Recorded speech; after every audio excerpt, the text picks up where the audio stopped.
You know, Trump's approval rating is the best it's been in 3 years. In fact, the only time it was higher was right after he got elected. But quite honestly, you can't really count that because he didn't really do anything. And it's the Democrats' fault. Rather than sitting back and letting Trump implode on his own, they fed him ammunition, and then it was like they were trying to see who could be the most ludicrous. For attention, almost, sometimes, it seems. The whole impeachment thing, it's gotten to the point where I don't care. It's so religious almost, and they've got this mantra of Orange Man bad at all costs and just absurdity.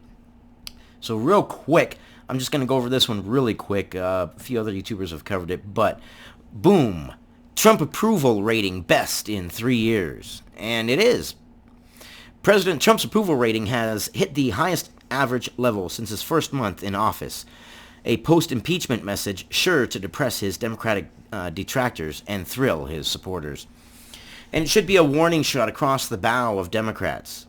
Stop. Put the brakes on where you're going. Come back to a moderate stance, and maybe, possibly, you could pull it back from the brink of the abyss. Maybe. Possibly.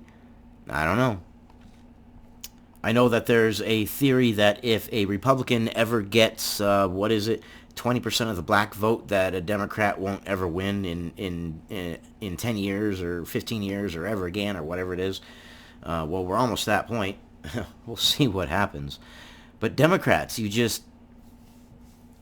losing sight of it. You are so focused on get Trump out of office that you've forgotten that there's us down here, you know? The highly watched Real Clear Politics Trump job approval is at 45.6%, just 0.4% off the high posted shortly after his inauguration. His disapproval number is at 51.7%, lower than recent averages. Now we're going to flip over here real quick. Liberals admit that 2020 Democrats aren't ready to face President Trump. From the Washington Examiner. There might have been a time when Democrats could have taken back the White House by simply letting President Donald Trump implode, but instead they opted to one-up his self-destructive behavior. Now they're finally realizing they are more than likely to lose, and it does appear that they're going to lose. I mean, really, it's a setup no matter which way you slice it. What, are we going to have Biden? Yeah, okay, he couldn't handle tough questions. And then we've got Bernie Sanders, who polls have shown that Americans just won't vote for a socialist, not once they understand what the policies really mean.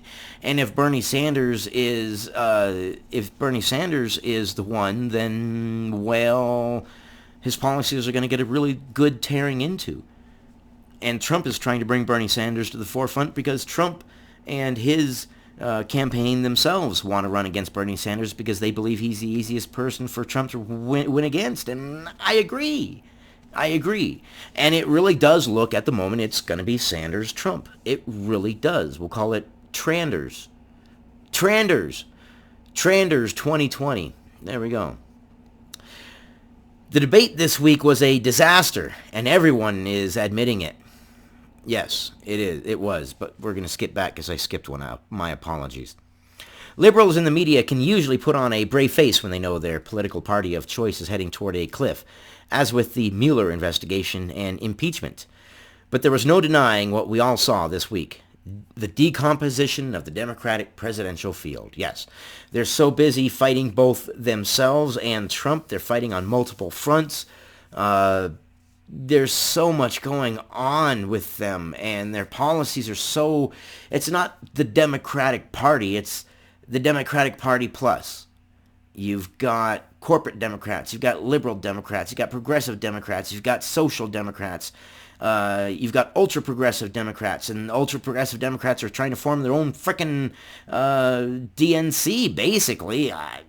I don't know what you would call what Alexandria Ocasio-Cortez is proposing for ultra-progressive politicians, but they are fractured and they're everywhere, and each one of them is taking their own solid base with them And then their own solid base is saying, if my candidate doesn't get elected, then I'm going to vote for Republican. And Republicans, all they got to do is kick back, relax, don't go too extreme, and they're going to gobble up that ultra important center, middle, center left, those moderates right there. Most of America is moderate center right, the majority of Americans. They're going to lose it. They're just handing it over to Donald Trump. They're just saying, here you go. They're rolling over on their bellies and just giving up. They're just, just Democrats. Tone it back a little bit. Tone it back. The debate this week was a disaster, and everyone is admitting it. I'm going to reread this because I was out of order. I apologize. Except, that is, for the Washington Post's Eugene Robinson, who wrote in earnest that the debate gave Democrats reason to hope that the happy ending they seek for might actually happen. I don't know if I would have used the words happy ending that they seek for. It sure does seem like they're looking for a happy ending, but it's not them that are receiving the happy ending. I believe it's them that are giving the happy ending. They got it reversed. It's a shame to see that there are no moderate Democrats really in the field. And our choices are just kind of like, do we go extreme left or do we go a little further to the right? It's almost like that what's the lesser of two evils? Do you go extreme left or do you go just a little bit right? It's a lot easier to go just a little bit further right than it is to go extreme left. You know what I mean? That's what I'm seeing for. Immediately after the debate, CNN's Van Jones said the evening was dispiriting. Democrats are going to have to do better than we saw tonight, he said. There was nothing I saw tonight that would be able to take Donald Trump out, and I want to see a Democrat in the White House as soon as possible. There was nothing tonight that if you're looking at this thing and say, of these people, any of these people are prepared for what Donald Trump is going to do to us. Well said, but wait, there's more. And there's always more with the Democratic Party nowadays. It's like you have to sit there and you have to wait for the other shoe to drop anymore. I mean, they're just handing it. It's like... And they're handing it over because it's like they're trying to get the attention. And the more they get this weird attention, the more they realize they need more attention to try to get the votes because they're losing attention. But then they try to get attention and they just look like that child just trying to get attention. Like kids on a playground. I say it often, but it's true. Politics today is like playground politics. May as well go back to middle school and go out on the playground and take some notes. And there you go. You be a good politician nowadays. It's absurd. The next day on MSNBC's Morning Joe Scarborough said the candidate's performance at the debate should send a chill up the Democrats' spines because these people are still not ready for primetime. They are not ready for anything. It's like they're clickbaity, like they're a bunch of YouTubers just trying to kick clickbaits, and how absurd can we get and how crazy off the rails can we go before we, where are we going? Anyhow, I have ranted way long enough, and I want your opinions on this. Are you a staunch Democrat supporter? Are you in the middle? Are you looking at the Democrats like I am? Like, just how far out there are you going to go? How much are you going to make this look like a religious crusade? And where are we headed? I mean, if we have a Democrat in office now, and you guys are acting like this right now, how are you going to act on the world stage? I mean, my God, people. My God. It's not like you're really giving any of us much of a choice but to vote Republican at this point. Really, quite honestly, I don't see it happening. I see the Democrats losing that ultra-important moderate base. And the Republican base is starting to get so huge that we're going to have 75% of the nation Republican and 25% ultra-progressive.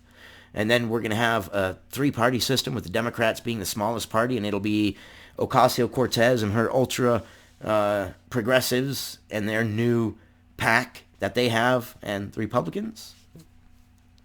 What? And then a bunch of other little Democrat parties in between. I mean, wow. Maybe we need a independent super candidate. That's what we need. Anyways, give me your opinions, and I've ranted long enough. I'll see you guys on the next one. Remember, inform yourselves. There is nothing wrong with seeing a dissenting opinion. You're okay. Just be reasonable about it and rational. All right. That's all I got. I'll see you guys on the next one. Peace out. It's